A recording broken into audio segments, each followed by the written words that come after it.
Saudara, di saat perang Amerika Serikat yang didukung Israel melawan Iran di Timur Tengah masih terus berkecamuk, Presiden Prabowo Subianto memastikan kondisi Indonesia tetap aman. Sejumlah antisipasi dalam krisis Timur Tengah pun sudah dilakukan Indonesia. Inilah catatan Kompas TV, negara makin dewasa karena krisis. Harga energi menjulang, sebenarnya kita harus yakini dan kita harus syukuri bahwa kondisi bangsa kita berada dalam kondisi yang jauh lebih baik.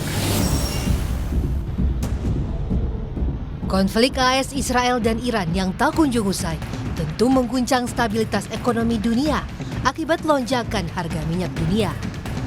Kini, dunia tak hanya pasang mata, tapi juga mulai menyusun langkah antisipasi, termasuk Indonesia.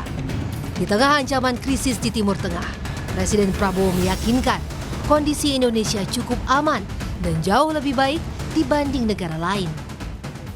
Krisis yang terjadi di Timur Tengah yang membuat harga energi menjulang, sebenarnya kita harus yakini dan kita harus syukuri bahwa kondisi bangsa kita berada dalam kondisi yang jauh lebih baik dari bangsa-bangsa lain. Setelah saya mempelajari angka-angka, dapat laporan dari menteri-menteri saya, ternyata kondisi kita cukup aman.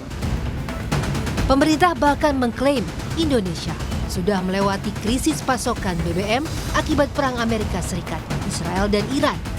Menteri Energi dan Sumber Daya Mineral Bahlil Lahadalia menyebut pasokan dan harga minyak di Indonesia tetap terjaga meski ada gangguan distribusi dan kenaikan harga minyak dunia. Stok nasional tetap berada pada batasan minimal di atas 20 hari semua, termasuk LPG kita di atas 10 hari. Jadi sebenarnya saya ingin menyampaikan bahwa masa kritis kita terhadap dinamika global untuk BBM, alhamdulillah kita sudah lewati.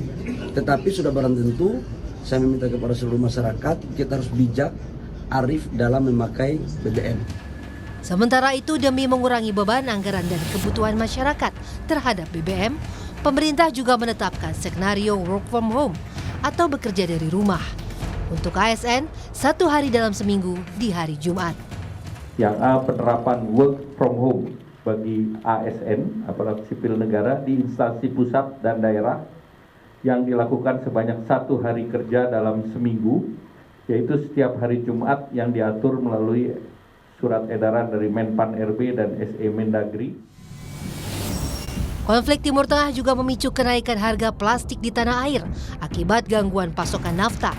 Sebagai antisipasi, pemerintah mengalihkan sumber bahan baku ke Afrika, India, dan Amerika Serikat. Meski distribusi memerlukan waktu tambahan. Bahan bakunya salah satunya impor. Kita impor nafta. Nafta itu dari Timur Tengah, ya. Timur Tengah kan lagi terdampak. Nah, kita carikan alternatif pemasok bahan baku, pemasok nafta itu dari Afrika, dari India, dan dari Amerika. Dan kita sudah mendapatkan itu, tapi kan prosesnya kan. Belum ada tanda-tanda konflik AS Israel dan Iran akan berakhir. Jika perang tidak kunjung usai, dampak lebih buruk bisa saja terjadi. Pemerintah pun sebaiknya menyiapkan jaring pengaman sosial agar dampaknya ke masyarakat tidak meluas. Karena tidak ada sebuah negara yang menginginkan terjadinya krisis, tetapi mitigasi harus disiapkan. Tim Liputan Kompas TV.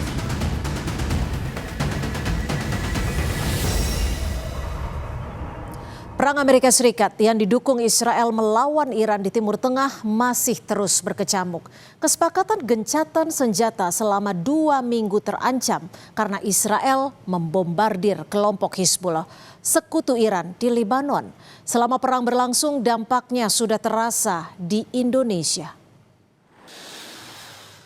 Penutupan Selat Hormuz yang jadi jalur pelayaran kapal pengangkut minyak mentah dari Timur Tengah membuat ketahanan energi Indonesia pun terganggu. Indonesia adalah importir minyak mentah dari Timur Tengah karena produksi minyak dalam negeri tidak mencukupi kebutuhan BBM dalam negeri. Serangan Amerika Serikat dan Israel ke Iran jelas membuat kerentanan di bidang energi karena Indonesia masih bergantung kepada minyak mentah dari Timur Tengah.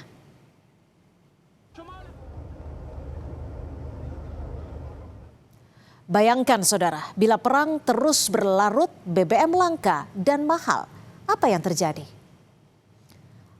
Apresiasi buat pemerintah tidak menaikkan harga Pertalite atau BBM bersubsidi dan jamin ketersediaan pasokan BBM.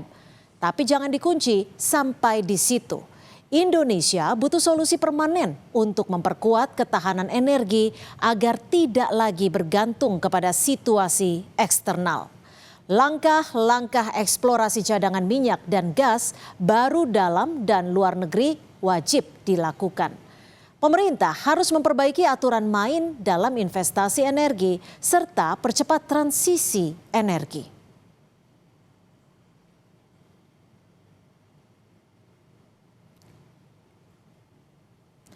Peresmian pabrik perakitan kendaraan listrik di Magelang adalah langkah yang patut didukung, apalagi Presiden Prabowo Subianto bertekad Indonesia dapat produksi kendaraan listrik mulai tahun 2028. Ini sejalan dengan swasembada energi yang dijanjikan Presiden ketika berpidato saat dilantik di gedung DPR MPR Oktober 2024.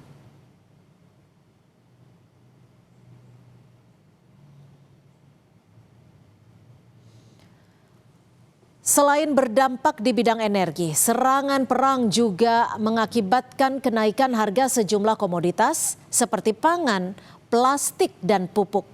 Produsen tahu dan tempe misalnya menaikkan harga akibat lonjakan harga kedelai. Pemilik UMKM di daerah-daerah mengeluhkan kenaikan harga plastik. Situasi ini harus segera ditangani pemerintah, misalnya dengan operasi pasar agar tidak menimbulkan gejolak.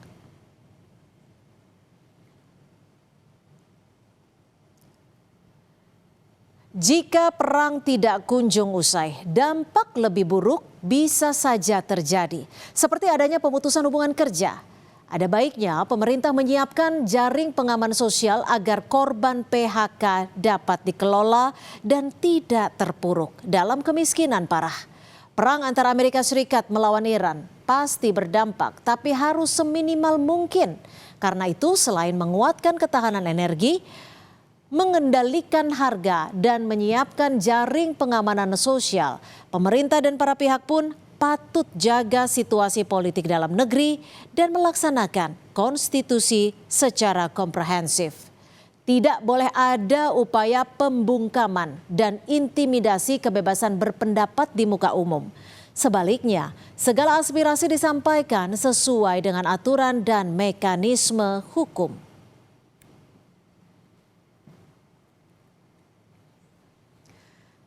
Tidak ada sebuah negara yang menginginkan terjadinya krisis, tetapi mitigasi harus disiapkan. Demikian catatan Kompas TV, kita jumpa lagi pekan depan.